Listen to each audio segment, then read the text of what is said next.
kembali lagi dengan kami Kelompok 4. Di sini kami akan membicarakan tentang klasifikasi sumber daya alam.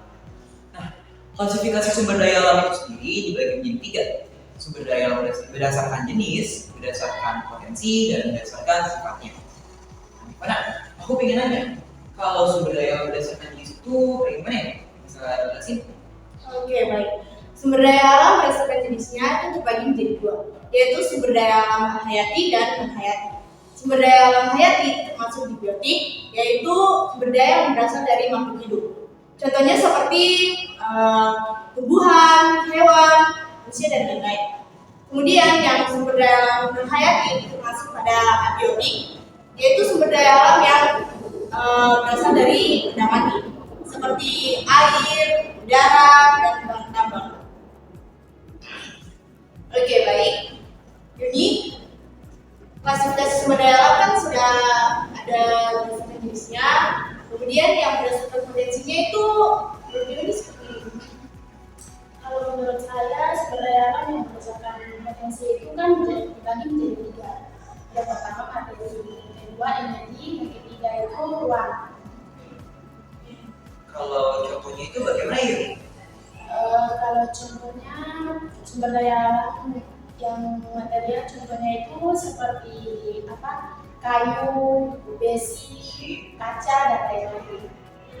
Berdasarkan energinya? Kalau berdasarkan energinya itu contohnya seperti sinar matahari. Terus kalau berdasarkan ruang, bagaimana ya? Kalau berdasarkan ruang itu contohnya seperti daratan, seperti lahan gitu. Lahan-lahan? Iya, tempatnya ada ruang ya? Iya, ada ruang. Klasifikasi sumber daya alam kan tadi dibagi menjadi 3 kan. Jenisnya sudah.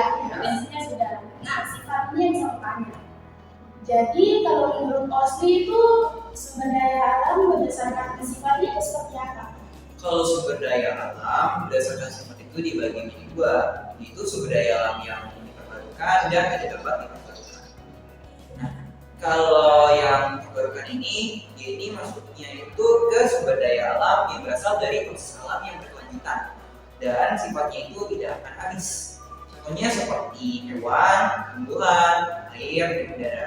Nah, kalau sumber daya alam tidak terbarukan ini sifatnya itu yaitu persediaannya itu terbatas, lama-kelamaan akan habis.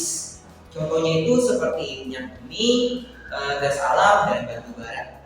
Ya, mungkin itu sih klasifikasi sumber daya alam berdasarkan sifatnya. Oke, baik. Salah. Ya. Dari 3 hal ini kita kesimpulan ya, kalau klasifikasi itu dibagi menjadi 3, yaitu pertama berdasarkan jenis, berdasarkan potensi, dan berdasarkan sifat. Ya, mungkin itu saja dari kelompok ini tentang klasifikasi sumber daya alam ya. Oke, baik. Sekian dari informasi atau presentasi yang telah kami sampaikan. Sampai jumpa di